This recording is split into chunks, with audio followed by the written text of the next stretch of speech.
Welcome everyone to our last SECAC meeting for this school year. Thank you all for being here this evening. Next slide. Bueno, bienvenidos a la última reunión de SECAC. Muchas gracias por participar en esta reunión. እንኳን ለዚህ የሲሳክ የመጨረሻው ስብሰባ በአመቱ በትምህርት ዘመኑ እንኳን ተገኛችሁ። Los que quieran servicios de interpretación, por favor van a encontrar al pie de su pantalla un globo terrestre sobre el cual pueden apretar. Esta noche tenemos interpretación al español y al amharic o al arameo. Entonces, si quieren escuchar la presentación en español, por favor escojan la opción Spanish o español. Muchas gracias. የትርጉም አገልግሎቶች አሉ። የትርጉም አገልግሎት ለምትፈልጉ የግሎብ ምልክቱን በመጫን አማርኛ የምትፈልጉ አማርኛ መምረጥ ትችላላችሁ። የስፓኒሽም እንደዚሁም የምልክት ቋንቋ የትርጉም አገልግሎት አለ። So I will start with the agenda for this evening. As you can see, we have a very packed agenda. Soon we'll hear from our SECAC chairpersons who will welcome and introduce themselves. Then we have public comment from Ms. Craig this evening. We will hear from Family Support Services and our community partners. We also have Mr. Nelson here to present on our secondary program analysis survey. Mr. Mervis will talk about disability benefits, and then we will turn it back over to our SECAC chairpersons to close out the meeting and to provide any last minute remarks. And at this time, let me introduce myself first, and then I'll pass it over. I'm very happy to be here with you this evening. My name is Erica Williams. I am the director for the Special Education, Pre-Kindergarten and Related Services in the Office of Special Education. And at this time, I will pass it over to our SECAC chairpersons. Hi, everyone. Thank you for coming to our last meeting. I know it's sometimes hard to motivate on these rainy days, and the end of the school year is packed. So I hope it's going well for everyone and it's full of celebrations. My name is Amy Bloom. I feel like most of you know me by now, but for those of you who are new, welcome, and we hope you'll stay with us and come back next year. We have two boys in MCPS. We have a rising 6th grader off to middle school next year, and also a rising 9th grader on his way to BCC, and he currently receives special education inclusion support in middle school. So if anyone has specific questions about that, be sure to let me know. I do know today that Brooke is going to be late, so she will probably, be here in time for everything else and the closing statements. And also, just a reminder, please continue to reach out to us, send us emails, and keep letting us know what's on your mind, how we can help you. Okay, that's all. Jenfeng? Hi, good evening. This is Jingfeng Huang speaking. Thank you so much for having me today. I kind of forgot how long I have been in the parent co-chair of the committee, but this is a very nice family, and for parent co-chair, our responsibility is really connecting all the special needs families with MCPS Special Education Department. If anything you want to share with us, want us to help, just feel free to get in touch with three of us. Anyone will be fine. And for myself, I have two daughters. One is in our Richard Montgomery High School. She is a junior now, so is going through a lot of frustrations with college application preparations.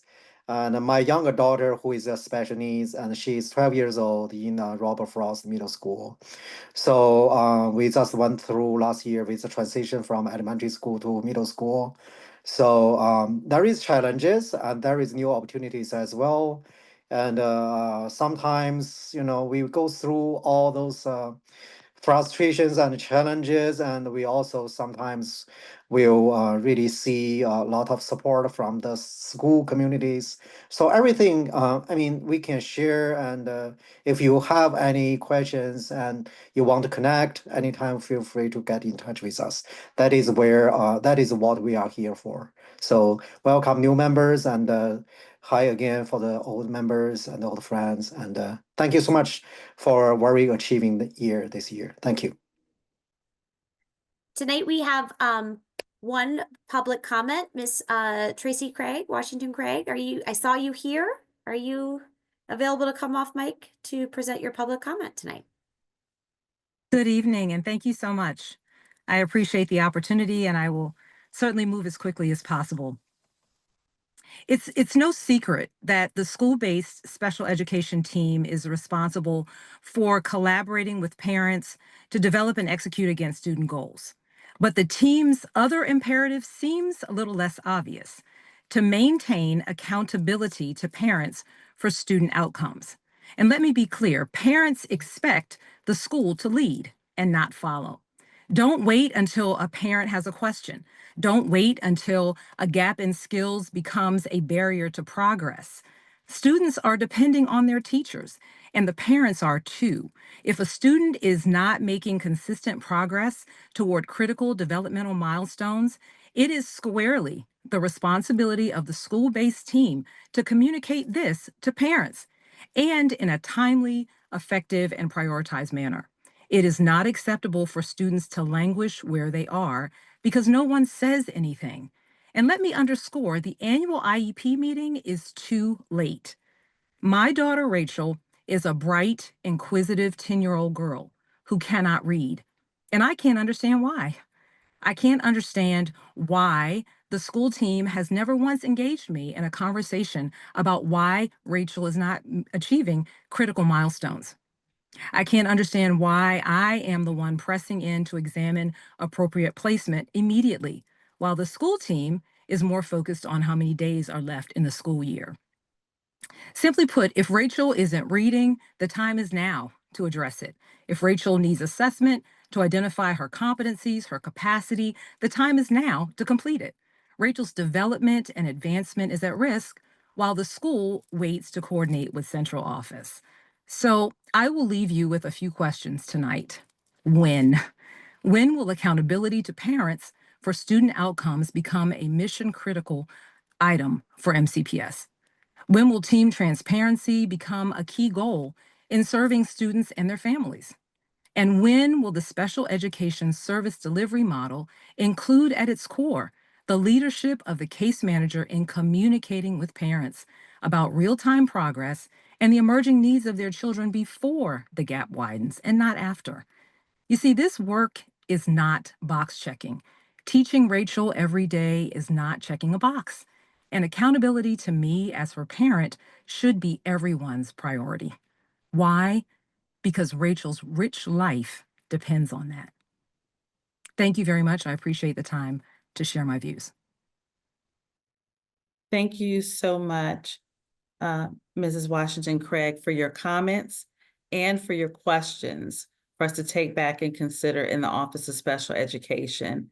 And I could see a comment also. I see a couple of comments now coming through, even in the chat, for people thanking you for your testimony. So thank you for sharing with us this evening. Thank you so much.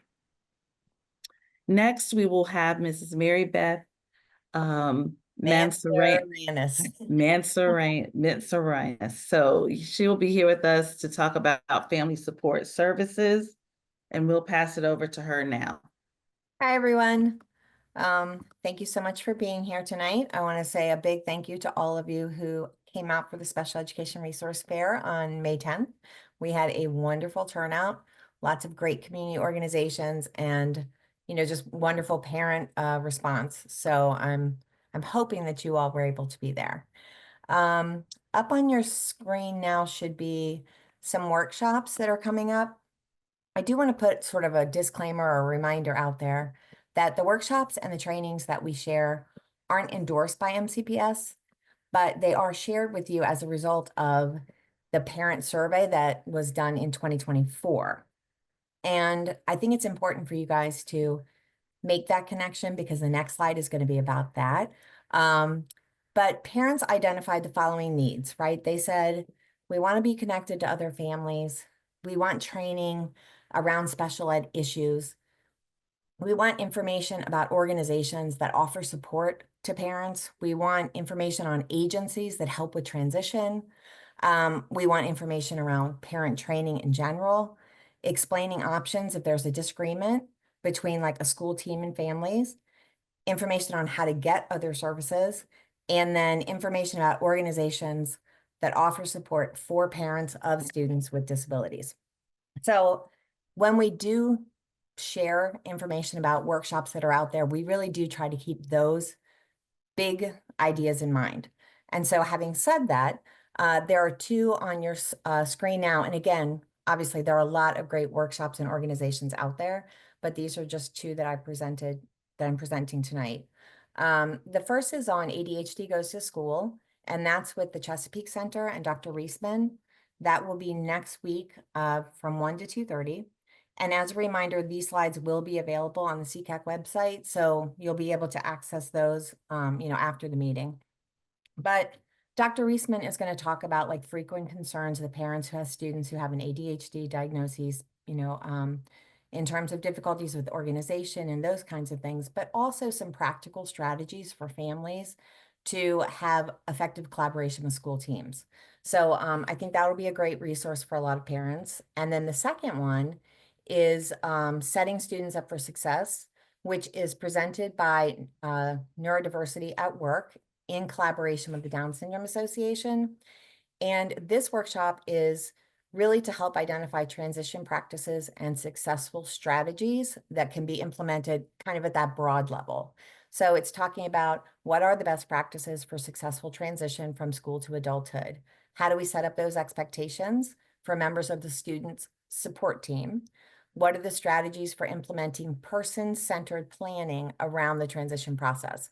So obviously the audience here is for parents who have students ages 14 to 21, that movement through, moving out of school and moving into adulthood. So again, these are just two great workshops that are going to be available. This one is on June the 3rd. So hopefully you'll be able to attend at least one of them. But there are lots and lots of resources out there. So if you are struggling to find something that matches your need, please don't hesitate to reach out. And I think it looks like Stacy must be copying things to put into the chat for you. The next slide is about the parent survey. And I just referenced the information that we receive as a result of the parent survey. And so this year, we're really pushing parents to complete the survey. We did it at the resource fair. We had probably, 75 to 100 people who completed it there, but our response rate is really low. And it's hard to say, like, as a school system, oh, this is what parents want, when only a small percentage of people respond. And honestly, we do try to see as a school system, basically like what Erica just said, what are the things that we need to be looking at as a department and as an office to support our students and their families, but then also thinking about me in this role as supporting families, what is it that parents need? And what are the resources that they need to be connected with? So your voice really does matter. And I hope that if you haven't yet filled out the survey, that you'll take the time to do so. There's one for preschool and then there's one for school-aged.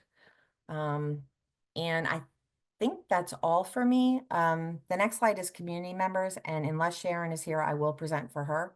But I think we can let somebody else talk first. Take a break from me. Okay, can you guys hear me? I'm having trouble with my camera, but this is Megan from Montgomery County Recreation. We are gearing up for summertime. It is camp season, so we are firing into camps with our general camp programs, coordinating inclusion services for kids who need those in our general camp programs, and then getting ready to open our therapeutic recreation camps as well. Additionally, since our last meeting, summer classes registration has started. So these are not camps, they are classes or special events. A couple that I want to highlight, we are doing therapeutic recreation tennis for youth and teens into the I think it's like 14 to 21, and then younger kids as well, I think 8 to 14. And then we've also got pickleball. We have fitness classes. Coach Doug, of course, he's a staple at Montgomery County Recreation, so he's going to be running a class. We also have a pool party in July at the Upper County outdoor pool, and so that's going to be really fun. I'm going to drop all these dates in the chat after I get off. And we also have a social dance where we're going to have a DJ. Normally those dances take place at Holiday Park Senior Center, but because they're going down for renovations in the near future, we're kind of moving them around the county. So you should look to see if there's one near you, because they will be up county, they'll be down county, East County, West County. But this one is at Bauer Drive, which is in Rockville, right next to Wood Middle School. And it's for teens and adults 15 and up to go have a DJ, have a chance to socialize and dance. And of course there are snacks. So we'd love to see some new faces out there if possible. I'll drop all of this into the chat, and thank you for your time.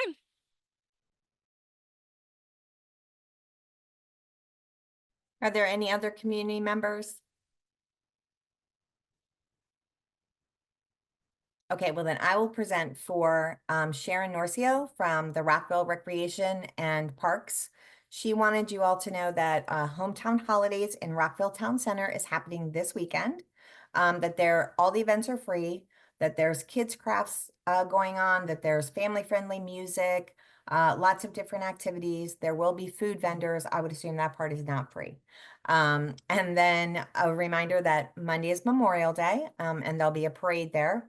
And I think historically they've also done fireworks, but no guarantee because she didn't say anything about it. I'm just putting it out there. She also wanted you to know that there will be a new outdoor pool in Rockville that's opening mid-June, and that they still have a few slots open for their summer programs. And so, Stacy, I think at the top where I dropped that, sorry, everybody, I put the program access link, which I'm going to add now. Again, oh, maybe Stacey's going to do it. Okay. So you can go there if you're looking for some summer camp opportunities. I think they still have a few slots. And then also, if you have any questions, you can reach out to Program Access at Rockville. That's the email that she is sharing with you. Sorry. I'm trying to manage 4 screens. It's not going well. Okay.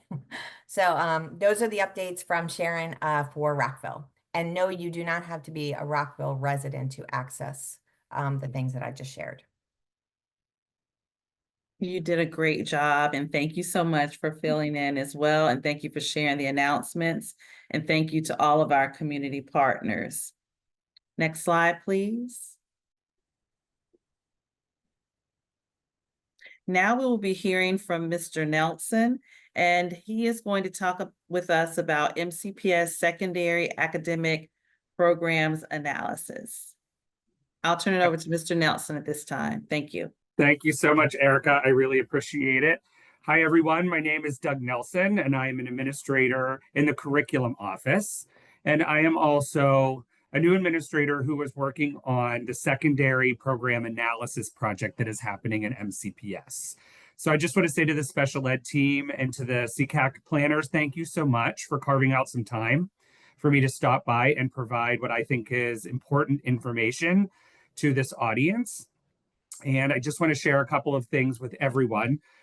What I'm going to try to do tonight is convey some information that is very clear and straightforward. You know, when I have to be honest, when I look at the title Secondary Program Analysis, it sounds like it's got lots of layers and lots of terminology. It sounds very MCPS-like, and the truth is, it is. But for my presentation tonight, I'm really going to try to take some dense slides that do paint the picture of what information is flowing out to our community and to our parents and caregivers. And I'm going to try to clean it up and make it very clear and straightforward. Oh, I just see a note that the slides are not showing. Can everybody else see them right now? I can see them. Okay. We'll work on that, Ms. Battle. And the second part that I'm going to try to do is solicit some input from SECAC members, as I think that you have some very important input to provide to us and a perspective. as parents who are serving students with your unique profile, I think it's very important that we have to see all of our students within the program analysis and what we might be offering students in the future. And so I'm going to take the opportunity being with you tonight to solicit some of that input. So we're going to start with this slide here, and this really breaks down that we are conducting a secondary program analysis in MCPS. And the reason that we are doing that now is many of you are probably aware that there is a large comprehensive boundary study that is also taking place in MCPS. So with the opening in 2027 of Woodward High School, as well as Crown High School in Gaithersburg, this places most of our secondary schools, and just to be clear, not all of them, but most middle schools and most high schools are then under a comprehensive boundary study. And as we look at that, we heard very clearly from our community members and those that were engaging with the initial steps of the boundary study that it was prudent and the right time to be looking at programs along with boundary study. And if you think of MCPS very broadly, we offer a lot to our students. And so we carried that recommendation forward, and we are currently looking at programs as well. Next slide, please. Our goal is very simple and straightforward, and we keep coming back to these 4 aspects of that goal as we do our work. And that is, across our programs, we are seeking to have equitable access for students who want to take part and have an interest in programs. We want those programs to meet the needs of our community, recognizing that our students are preparing to eventually go off in college and career in a place of interest, and we want to prepare them based on that landscape that is going to be in front of them, and maybe not just things that we have always done. This connects to this alignment to industry needs. We want to be thinking about what we are preparing students for in an ever-changing economic environment, one that's also full of innovation. And finally, we want to optimize our resources. Next slide, please. I'm going to talk this a little further, the aspects of the goal, but also try to give some examples for you to edify them a little further. So equitable access, when we're thinking about equitable access, we want to ensure a couple of things. First, that the programs that we offer are equitable when they are high quality, well-resourced, and those who are teaching in those programs are prepared to do it very well to students. We want to ensure that we keep a very high standard for what our students are engaging in high school. And so that is squarely on the table when we think about the equitable programs that we offer. And then also when it comes to barriers to access in which students are able to move into a program that they are interested in being a part of. And we know in our current landscape, there are barriers and that equity does not always allow students to access programs.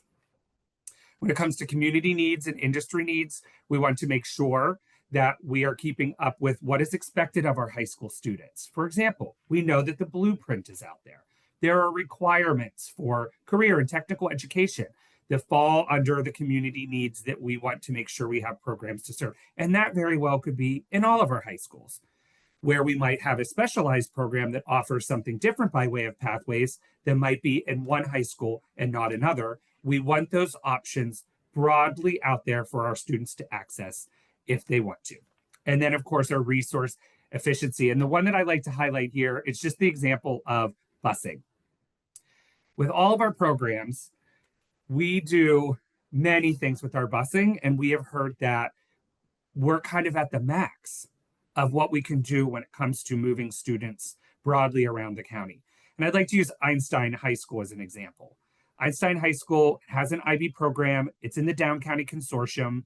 It is also in close proximity to BCC High School with an IB program and Richard Montgomery with a countywide IB program.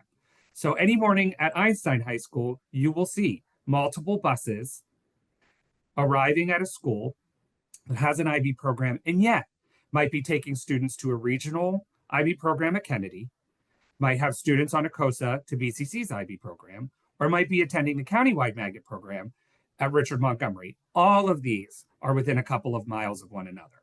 So we have structures that actually really maximize our resources. So we have to think about that. Next slide. A little picture of our timeline. We don't need to spend much time here. What I want you to know is that the boundary study and the community analysis and work on specialized programs happened a few months ago. And what we're doing right now, we are in the throes of collecting broad community input, as much as we can get across our diverse county. And we have a design team that engages regularly to take a look at many, many data sources. I know I saw Robin was a SECAC member who was joining us tonight on this Zoom. She also is with us as a design team member. And so we regularly are coming back to data sources, including the input. So not only do we want to spread the word, which we're doing right now, we're still soliciting information from the community at large. Next slide. Here's a picture of where we currently are in MCPS. The image on the left is our county with each of the high schools represented on that image. And within each of those high schools, I know it's kind of hard to see, but each of them have a set of little blocks that demonstrate or represent what programs are at each high school. Some high schools might have 2 different programs, a signature. Some might have a county-wide magnet program, like Poolsville, for example.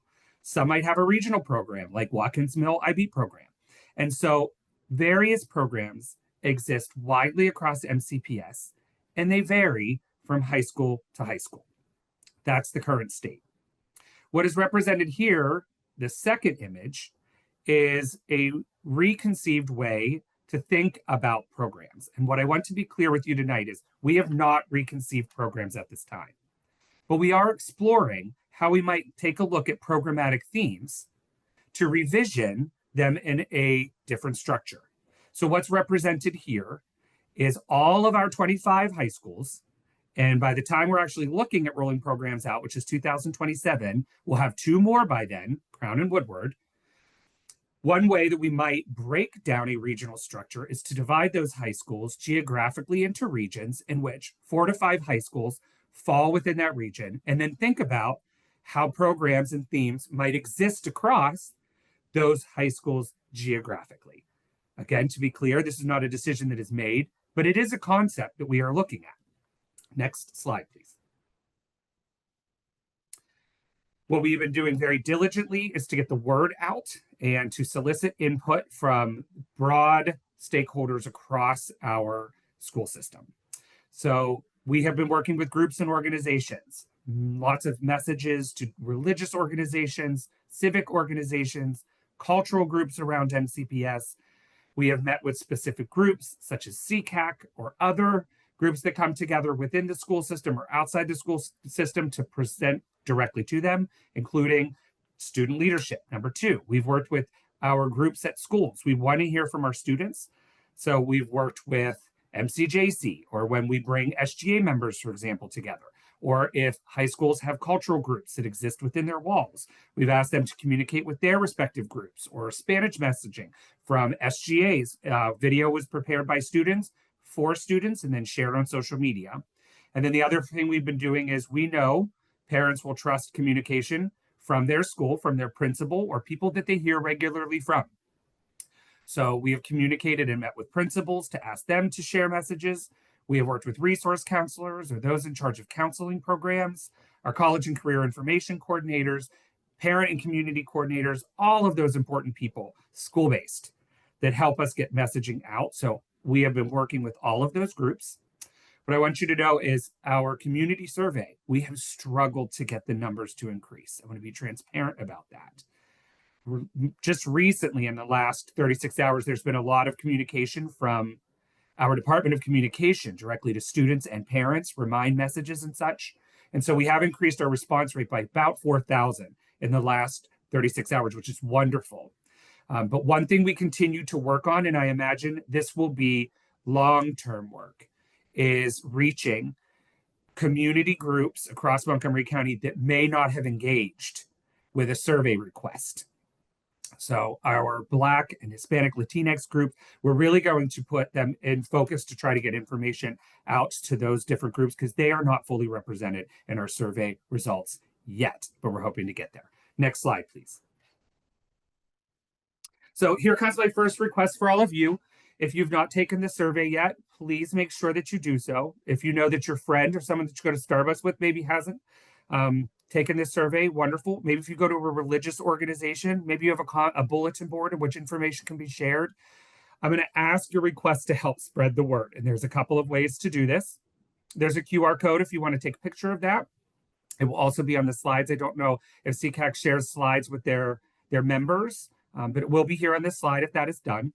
You can easily just search program analysis from the MCPS website, and it comes up easily from the search function. And then there's also a link to the survey. So you'll see Derek has put that in the to the chat. If you have not had a chance to take the survey, please do so now and tell others about it, please. Next slide. And now specifically why I wanted to come to SECAC was I understand that this group of parents has a perspective that is unique to our work. And what we are regularly coming back to is different forms of data, which whether they are qualitative or quantitative, we want to look at data over and over again because we are in a design process. We are conceptualizing what things may be. And it's very important for me, and I know important for you, that the needs of special ed students are represented as we are in the design process. And so I am here to solicit some of your input and your ideas tonight. I've represented those in some simple questions, but I also want to be forthright in saying, if you have a comment to provide to us, something that's on your mind about programs, please do not feel confined by those questions. Please put them into the survey and just record them because we will analyze that and take a look at it. But the two questions that I have for you this evening is, what do we need to consider when designing programs for students with additional learning needs? They should serve all of our students. So what do we need to think about if it comes to a specialized program? Your child, for example, might be interested in health and human services. What might your child need to also be successful, knowing those pathways exist for your student? And then how can we make programs supportive and effective for all of our students? What do we need to think about when it comes to that? Think logistics, think curriculum, think what our teachers may need in order to effectively teach our students. We want to take all of that into account. So what we're going to do is put a link into a survey and open that for those that want to get started.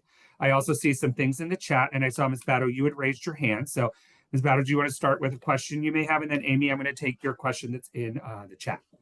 Sure, thank you. This is wonderful and appreciate always the lens around designing and to be inclusive of this particular community. My question is specifically around the training and development. One of the things that I recall as an NAAC co-parent rep for my elementary school, we were at the Black and Brown Coalition earlier on, I think it was last fall, with the superintendent.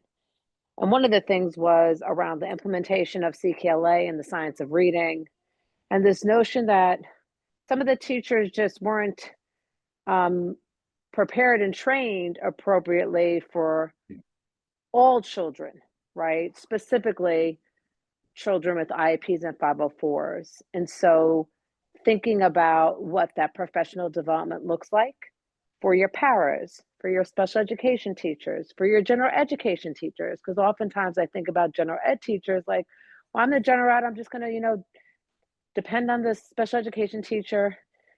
Our teachers have to be really thinking through how to be able to teach, because every child does not fit in one box. And so mine is really around the PD and the training and development for our teachers throughout the year and before implementation of new programming in the future. So that's kind of my question or my statement or my request. Sorry. Yeah, and Ms. Batto, I might not have a full answer, but I want to acknowledge the point that you're making. I think that is very valid. As an administrator who worked in schools, we definitely can see how if professional development is not consistently provided to teachers, and that's differentiated professional development, because we can always expect that we're going to have new teachers that are starting into a program such as what we are conceptualizing now, or those that have been there for years. The professional development must be regular, ongoing, and high quality for all of our kids. And there has been consistent advocacy from the design team. It is also clearly represented in our survey results. This request, make sure that teachers are trained to do the work well. So I'll take you back to one of the concepts I said about the high quality need for our programs to be distributed and then resourced and implemented at a high quality level. I think this is squarely a part of what you were speaking to. So thank you for raising that tonight. Amy Bloom, your question in about speaking to specific types of classes and programs. Yes, and I will try to do something also, Amy, with your question to clarify something for everyone on the Zoom tonight, which is we are thinking about programs that might be regional and offered at one high school, but not another. And then we are also thinking about programs that need to be offered at all schools. So I'll start with the all schools concept. We've heard that some students struggle to sometimes find the offering of high quality AP courses because maybe there is an interest at their school, and while you have some students that might want to take it, not enough to run the class, and so there isn't access. So we are looking at comprehensive advanced offerings that wouldn't just be offered at one school, but would be available to all, such as advanced AP, possibly an IB option, something along those lines. Advanced courses for all students. Then the other concept, and that's an example of some of the courses, an IB course would be offered at that school. Then regional programs that might just only be offered at one school within a region would be, let's say, a STEM program. So if that STEM program was specifically in information technology, right, you might have a pathway in information technology specifically on like web publishing, web design, those things in an information technology program. I'll use another one, engineering. If there's an engineering pathway at one high school within a region, you might then have intro to engineering, some design programs. There would be 3 to 4 classes that fulfill an engineering focus that would be in one place within a region where students could express interest. So hope those 2 examples helped clarify that. Just checking the chat real quick. A question about money in the budget. I just want to acknowledge, is there specific budget or money? No, but in the conceptualizing, we're eventually going to have to get to that point. I just want to be clear and upfront. While we're conceiving the programs, we want to come up with the ideas to then eventually go back to what will be an MCPS project team, which will then have budget folks that are part of this, because we have to figure out what money we would need for programs to be successful and run. Question about, will parents be a part of the design process? So Ms. Battle, back to you. We have parents on our current design team. As I mentioned, Robin's on tonight with SECAC. She's also on our design team. So we are working with parents and community members in the design team process currently, and I would think that that will continue as we continue to move the whole project forward. Amy Bloom, question about, does it include hospitality? Hospitality is in one of the themes. I am not sure if it's one of our 8 that we just proposed at the board meeting, but I will acknowledge it is definitely in one of the themes that we are looking at. And I see one hand raised, and I'll take that as my final question. Hi, this is Jingfeng speaking. I actually have a serious concern about this. I'm design team. First thing, I really didn't hear the design team actually mention too much about the special education programs. I need the MCPS to really confirm with us that how much change you are looking at, particularly for the special education programs, because that is just will influence a lot of things for us. So today at the SECAC meeting, I mean, it is surprising that you actually present some of the ideas here and actually not too much tailored to the special education programs. I really love you guys. If you are really changing special ed programs, please let us know. Okay. Yes. Second thing, actually as a design team, I probably shouldn't say this, but as a design team meeting, there is serious concern about how it's a great idea to have regional, but there is a lot of issues with how MCPS is actually ready to do that. For example, for the education resources, the teachers. My daughter is in Richmond Montgomery IB programs.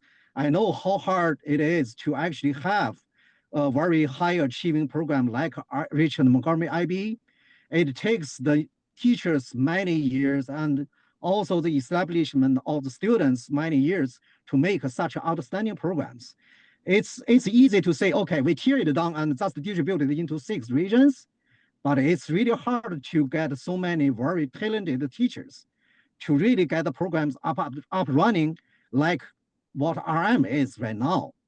I mean, I think in the couple of years, over the couple of years, they already have 2 additional regional IBs. I really recommend MCPS looking at how that 2 regional IB programs are doing, how ready they are with trained teachers to make high quality programs before you add more regional IBs. If you don't have very good examples to make it realistic, my recommendation is keep the current existing high quality programs on rather than turn it off to change it to separate them into 6 regionals. I think MCPS to take this change very seriously rather than just say, oh, that's, the transportation is an issue, let's fix it. It's not that easy. I mean, if MCPS feels that teachers are ready, resources are ready, probably that's a good idea. But if nothing is ready, please don't break the current existing programs. So I'll respond to both of those. I'll start with your second point. We heard that point made from individuals around the county. So while I don't have an answer for you, Mr. Huang, I want you to know individuals are advocating for that, and I simply want to acknowledge it. The second part is I want to be very clear with you to your first question. In looking at regional high school programs currently, we are not evaluating special ed programs. But the reason I think the input is important is we know that we will have students with IEPs. We know that we will have students with unique learning profiles that will be in those programs. And so we must consider them into the conceptualization of the programs from the start to have them considered. So please be reassured, we are not evaluating special ed programs. All right. So everyone, that gets me to the end of my presentation. The last slide is just a thank you for their time. I'm going to stick around for a little while, although not talking, to respond to some of the comments or questions in the chat, and I'll be here for a little bit to do that. So please continue to put any of your questions.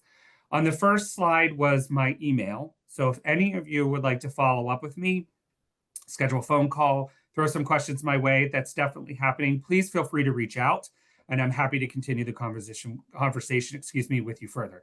Thanks so much for having me here tonight. Yes, thank you, Mr. Nelson. Thank you so much for being here this evening and explaining the process so far, and most importantly, for seeking and soliciting input from our community here. So thank you, and thank you for also staying and helping us out with additional questions in the chat. We appreciate it. And now we have our guest speaker for this evening. We have Mr. David Mervis, Esquire, the staff attorney with Project HEAL at Kennedy Krieger Institute. And at this time, we will turn it over to Mr. Mervis to talk about disability benefits. Thank you. And thanks for inviting me. I appreciate it. This is kind of the homecoming or something like that for me because I'm a MCPS grad. I went to Blair and all the way through before that. So I am, next slide, please. We can start in. What I'm going to do tonight, I'm going to do, there's a lot of information in these slides. There's a lot of information beyond what my slides show. These are complicated programs. They have a lot of rules. I think I'm going to try to give folks, broad overview, broad strokes. I want to allow for people to ask questions at the end. And also to reach out to me if they have other questions that we can't get to. But what we can go to the next slide. Oh well, this is my disclaimer since I'm a lawyer and lawyers like disclaimers. So just to say, we'll send these slides are available for everybody, but this is not legal advice. We're simplifying things here for educational purposes, and it's important to make sure that every fact is your individual situation is considered and not just go by this broad presentation. And the other thing I should say is that policies at SSA change. It's very much in the news that the leadership has changed. So any of the policies that I talk about, they could be different in the future, but for right now, what we're going to be doing today is current. What we talk about today. Okay. So first, just a word or two about my organization, Project HEAL. You can go to the next slide, please. We are at Kennedy Krieger Institute. We're part of the Maryland Center for Developmental Disabilities. We have a couple of different practice areas. Mine is special ed.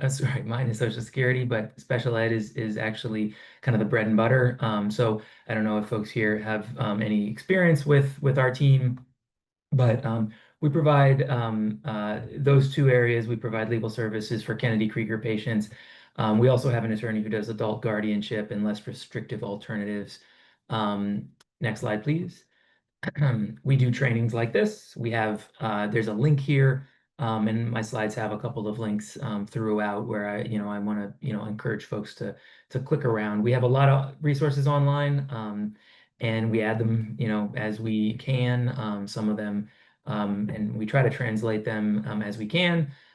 So, please, make use of our website. There's a slide at the very end. We'll have another link to our website, my contact information, and also our intake line. So we have, like I was saying, we're at Kennedy Krieger. The legal services we provide are limited to Kennedy Krieger patients, but we also take calls and provide sort of brief advice or information or referrals to folks who are not affiliated with Kennedy all over the state. So I want to encourage folks, if they have questions, contact me directly, or if they have questions about other areas, the intake for our organization is at the end.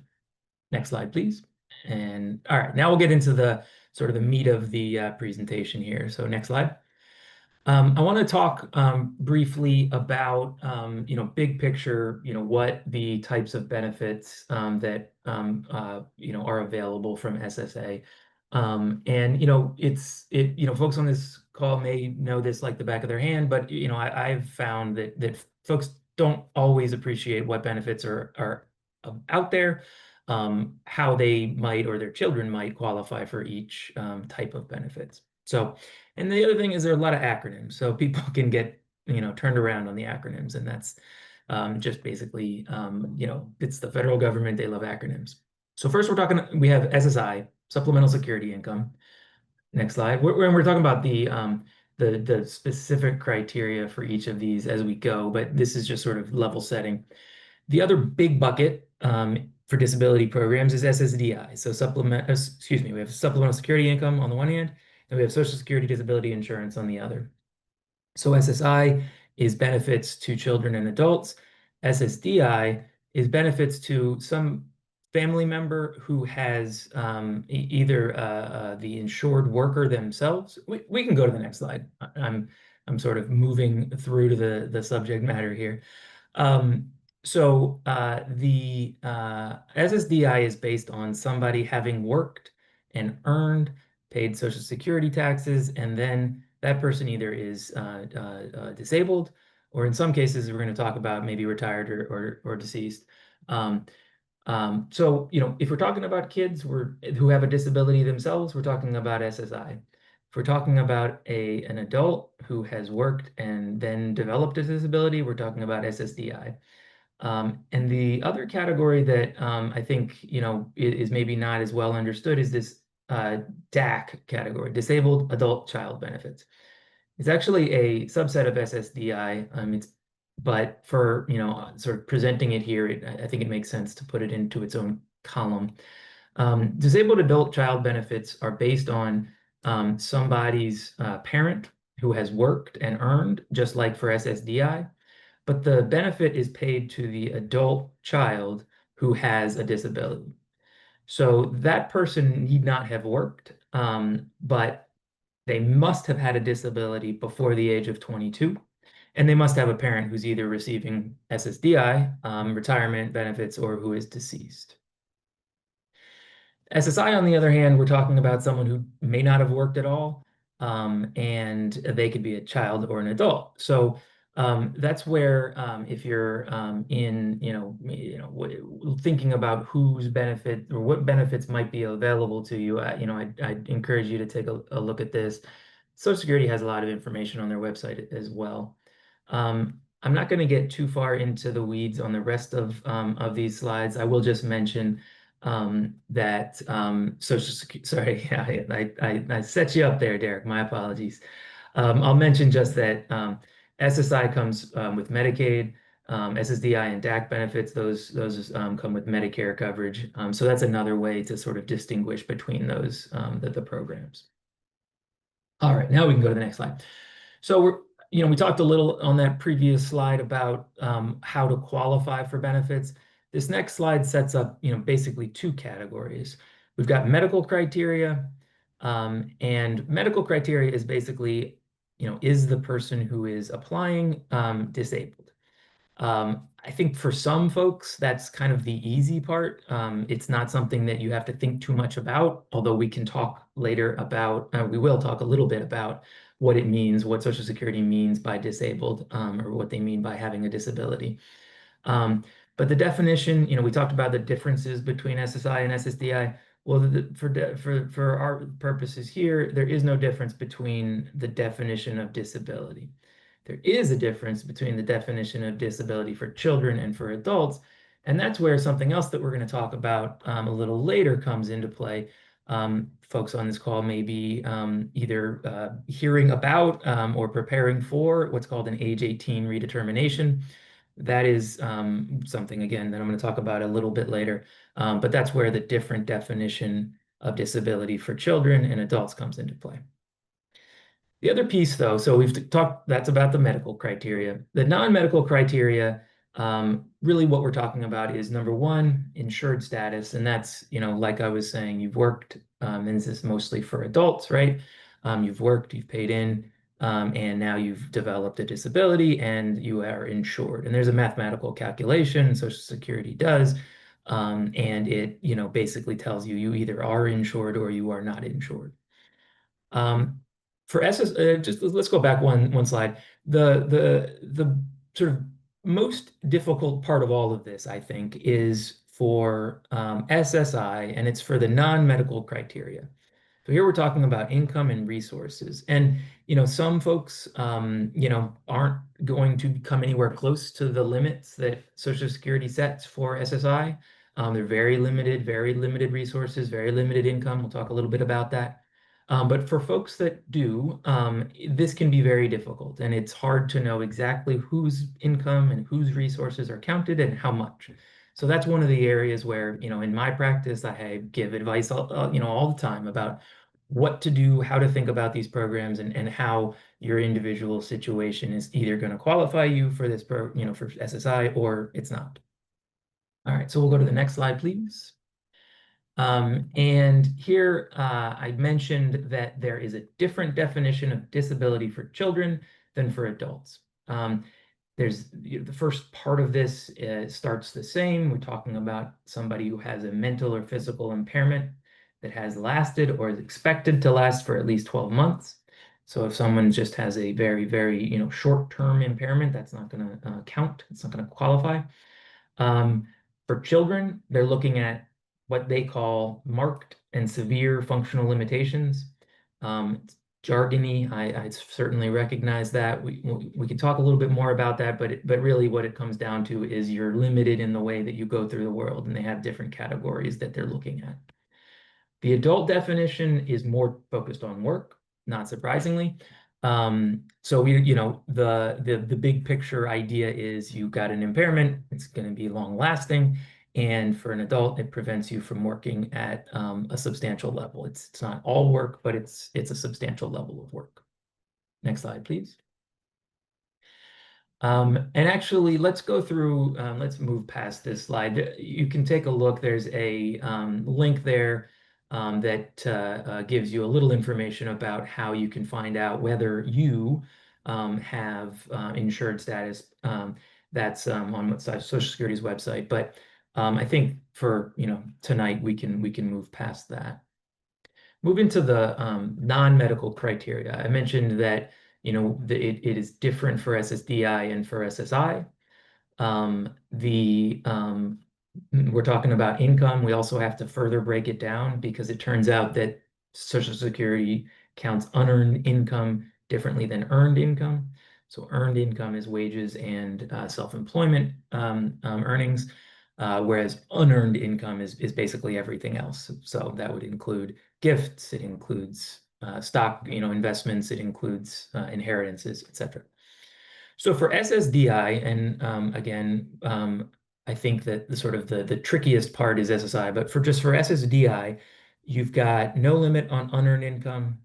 You've got limits at certain thresholds. It's kind of like if you go over one level for a little while, you'll be okay. If you go beyond that for longer than that, you go careen off what they sometimes refer to as a cash cliff because your benefits go all the way down to zero. For SSI, on the other hand, it's the income and resource limits, as I say here, are very strict, but there's a gradual decrease. So as your income goes up, your benefits go down. So it is not the case that you have this cash cliff, but it is the case that as somebody works, and this is true for a child, an older child who might be in the workforce, or for an adult, their income is going to, affect their monthly benefit.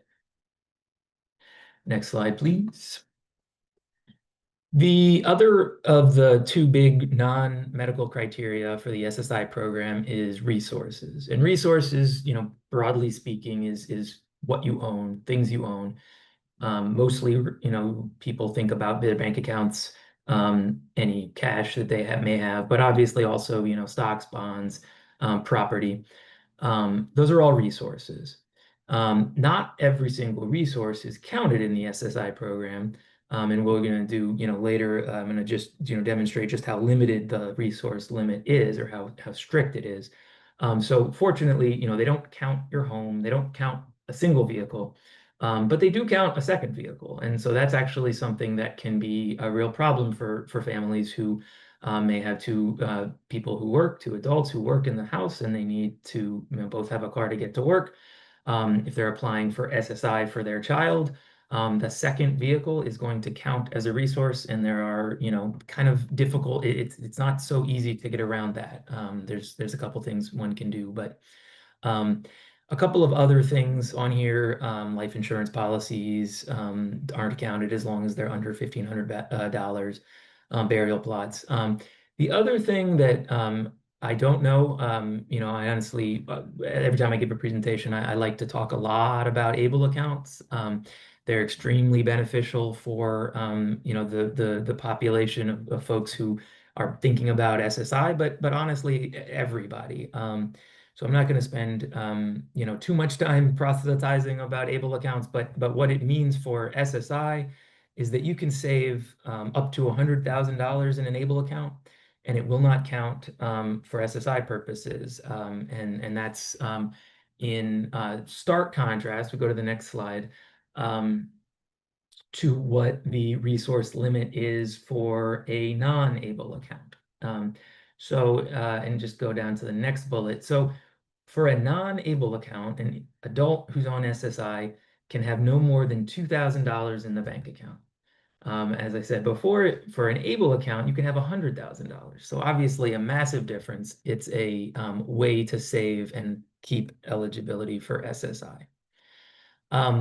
The next couple of bullets, they're gonna seem a little complicated. It actually doesn't end up being quite as complicated as it looks. But the principle that we're introducing here is one called deeming. And I didn't mention it when we talked about income, but it applies both with income and with resources. So think for a moment of an adult who is working. The adult has a disabled child. The adult is applying for SSI for the child. So the child, him or herself, may not be working. Maybe the child is 3 years old.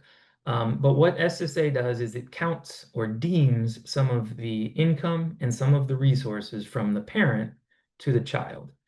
So it's not quite as simple as the $2,000 number that that I had on that second bullet. It ends up meaning that an adult in one adult with a child who's applying for benefits can have $4,000 because the way that SSA counts it, the adult's $2,000 is added to the child's $2,000.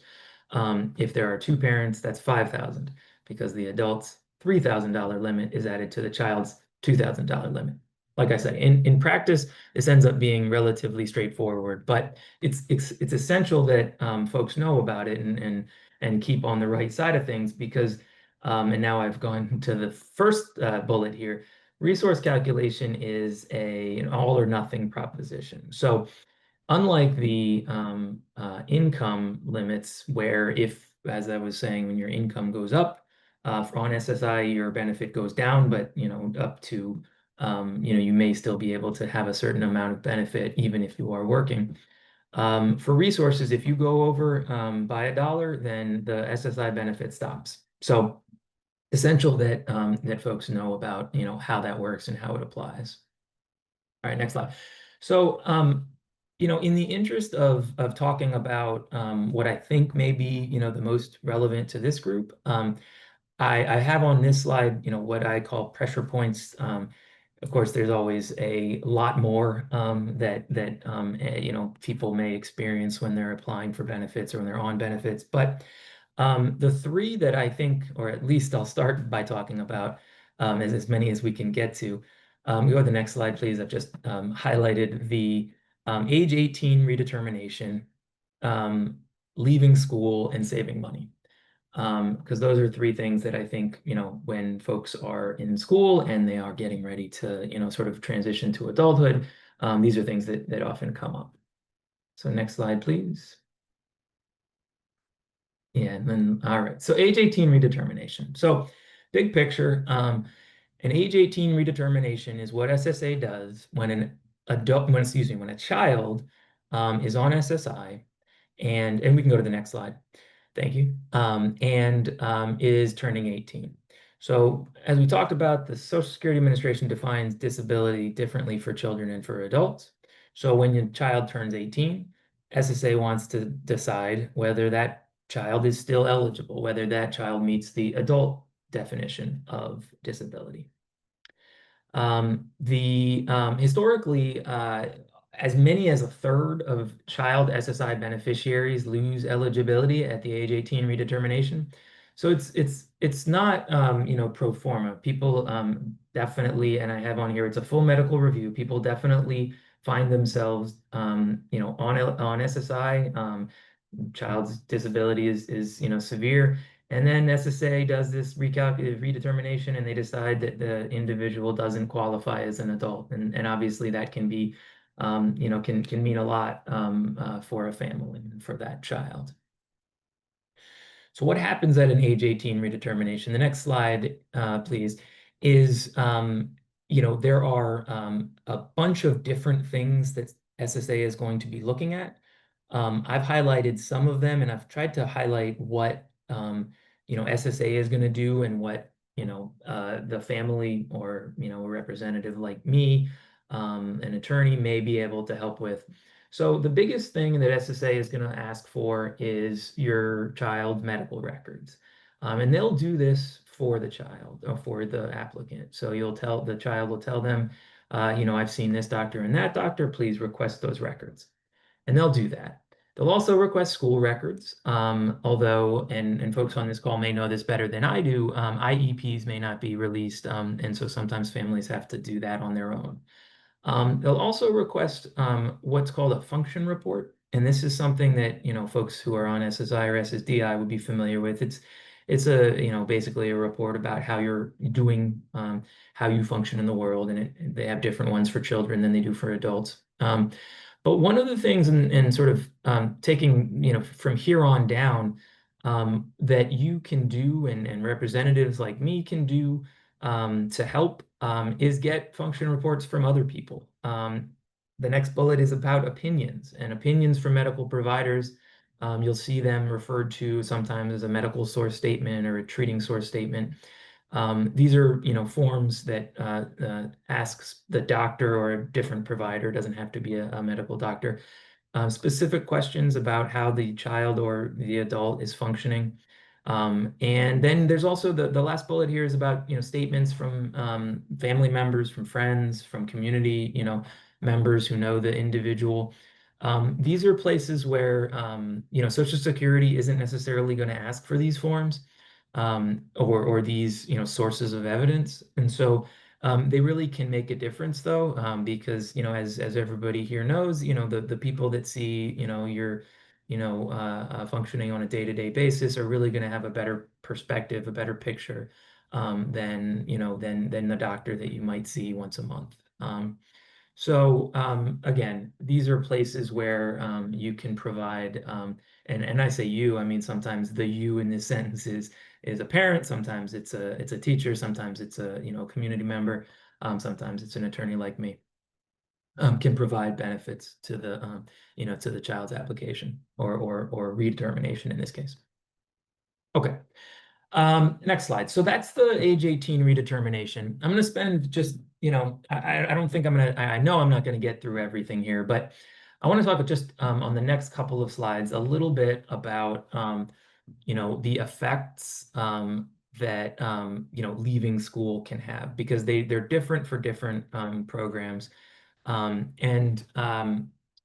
going to, take a step back, and the first slide that we're talking about, we were talking about SSDI as relating to an insured worker, right? So, the parent, the adult has worked and retires or has a disability, and the Social Security Administration pays that adult benefits. Well, some of you all may know this. They also provide benefits to a child of that insured worker. So when the insured worker is on disability, the child can get benefits. Now, normally, the child's benefits end at age 18, but if you are a full-time student, those benefits can continue from age 18 to 19. They end at 19 or when you complete your secondary education, whichever comes first. So it's not indefinite, but it is an extra year, for some folks anyway, of benefits, and obviously that can mean a lot. So the consequence of leaving school, if you're in this category, can mean that those benefits stop. Next slide, please. So the disabled adult child benefits, and SSI, we're going to talk about that next. There isn't the same kind of effect. Leaving school doesn't automatically mean your benefits are going to stop. But there are two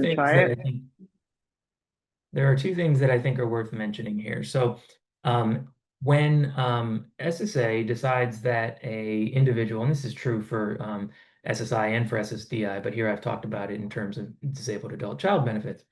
If SSI decides that your medical condition has improved, so they decide you no longer meet our definition of disability, normally they're going to stop benefits. That sort of makes sense. The point of the program is that they're paying benefits to folks who meet their definition of disability. But for a disabled adult child who is in this age range, I've got here 18 to 21, who's in school and who is participating in school with an IEP, the benefits can continue as long as Social Security knows about it, as long as Social Security decides that that's a program that is valuable to the student. There's a couple of criteria there, but the thing to keep in mind is that Section 3, it's what's called Section 301. It's benefit continuation, and it's going to stop if the child leaves school. So in this case, it's kind of a secondary effect. It's not going to apply to everybody, but for Section 301, if your child has, medically improved, if Social Security has decided your child has medically improved, they can actually keep getting the benefits while they stay in school until 21 with an IEP.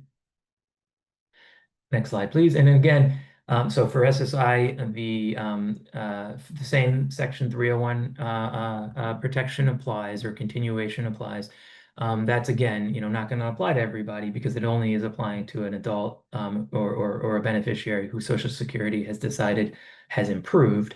But again, just to put that into sort of the mix, if that is something that might happen.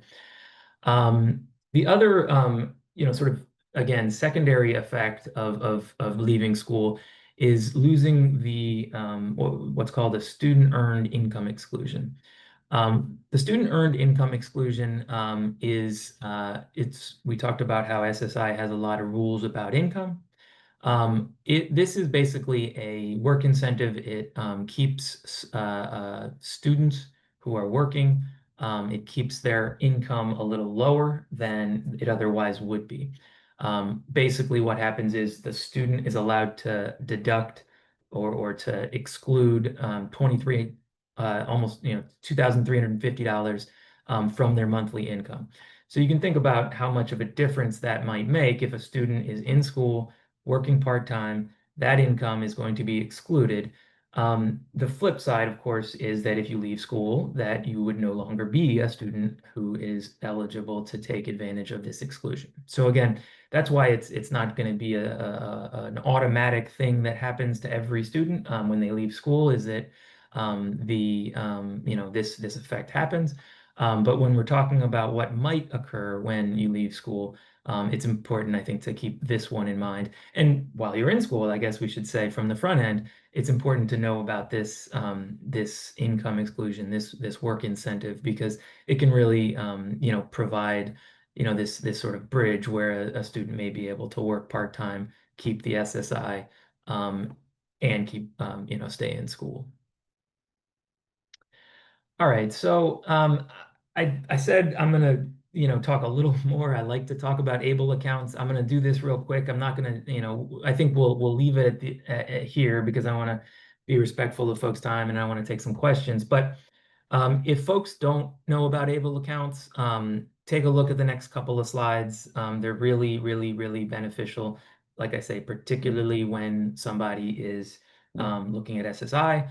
But again, even if you're not on SSI, there are benefits to opening an ABLE account. MarylandABLE.org, every state almost anyway has an ABLE account, and program, ABLE program. You can use the money for what they call qualified disability expenses, which, as I have on the next slide, it's essentially anything you'd want to spend money on: housing, healthcare, education, transportation, living expenses.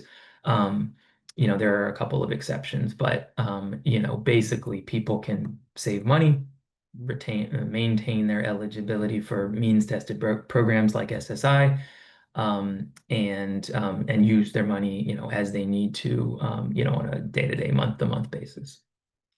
Okay, so like I say, there's a lot more to say about all of these things. I want to take, well, I guess, if folks have questions, I'd be, thrilled to take some. I'm also happy to take some questions offline. My email address, we can go to the very end.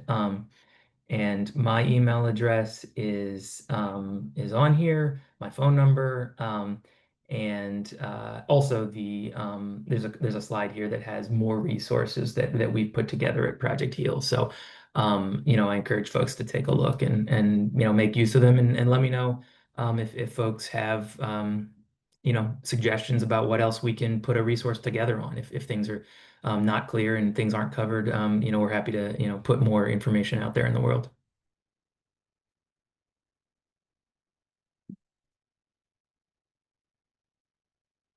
All right, I just, it was like a fire hose at everybody, and I understand that. Like I say, I'm thrilled, to be here. It's nice to, to have a minute, just to give folks a sort of a big picture outline. And if you have questions, just reach out. Thank you so much for coming, Mr. Mervis, this evening and explaining the benefits that are out there and also providing these additional resources. And we did put your information in the chat so that those of us here this evening can reach out if we have additional questions. But the information you provided was very valuable. So thank you so much for being with us this evening. My pleasure.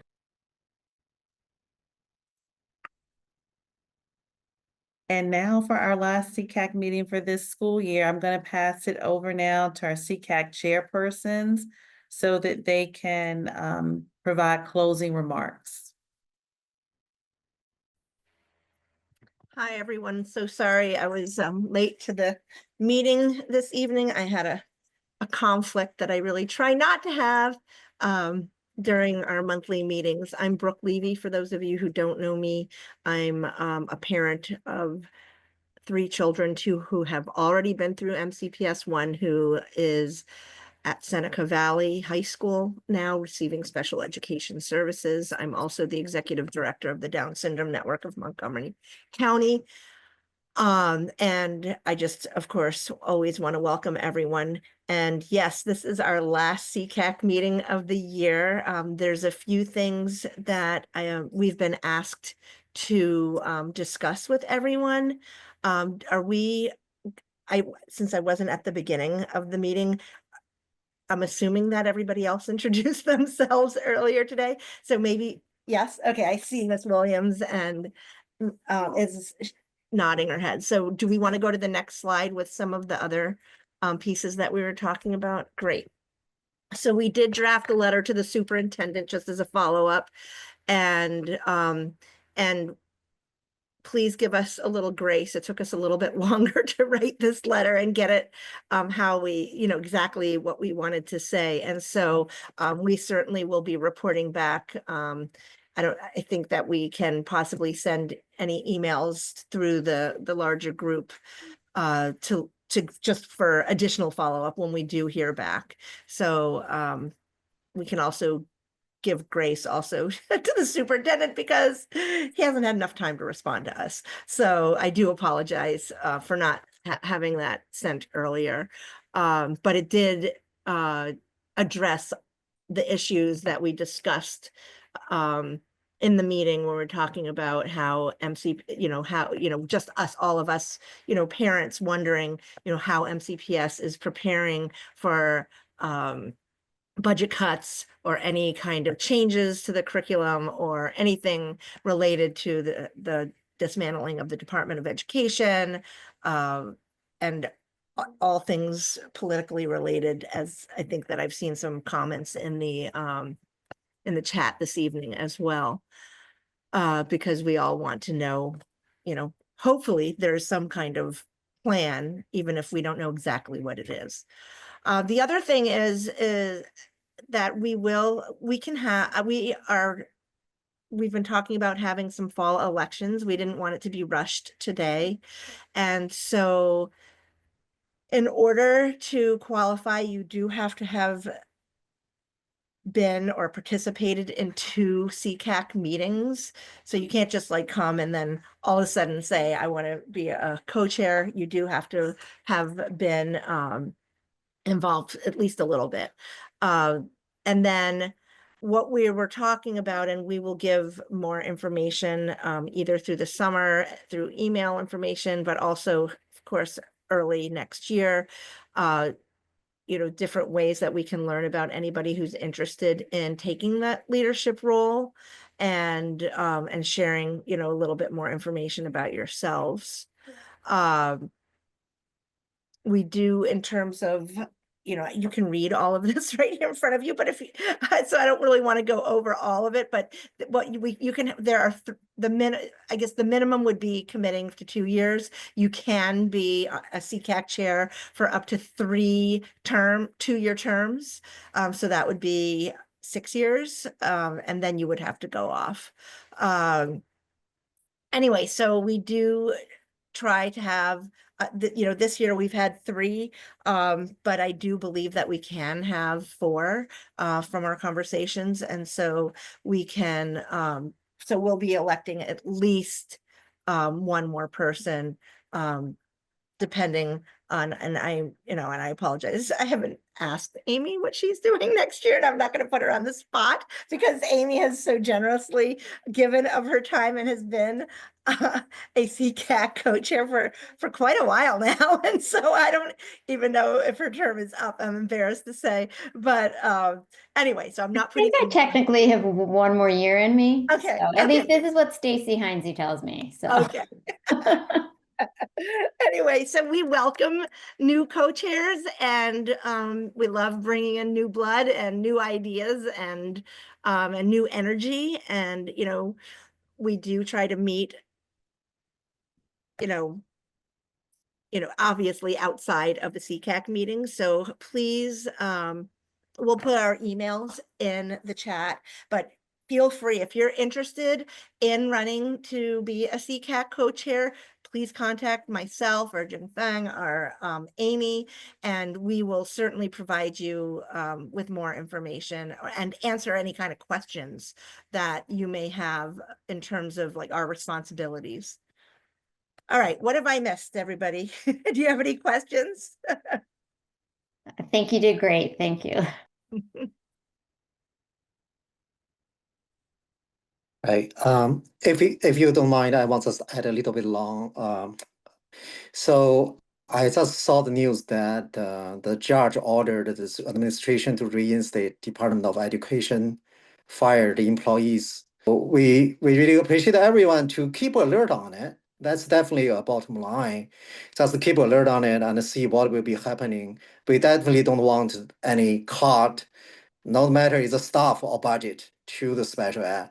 And hopefully every one of us will work together to try to advocate for our right, for our children's educational right. That's also a very important thing for us. So that is one thing. Another thing I kind of, okay, there is another thing. So for the summer, I know this is the last SECAC meeting, but so the summer, there still be a lot of community events going on. So for example, for our nonprofit Special Education Equal Development Society, we call it SEEDS, SEEDS. We still continue to offer some of the free services over summertime. So please feel free to get in touch with us if you have some bandwidth outside of extended school year for your children, and you would like to connect to the community. And we are always here, no matter is the summer or not. Yeah. So we definitely look forward to see you again in the new school year, for sure. Thank you so much, and have a nice summer. And thank you to all of our SECAC chairpersons for all that you have done this year to help with the planning and helping us pull everything together and making sure that we have, you know, content that the community really wants. So thank you for all of your hard work this past school year. And on that note, I think that's it. Thank you all for being here this evening. That's it for the meeting. Take care, and we hope to see everyone next year.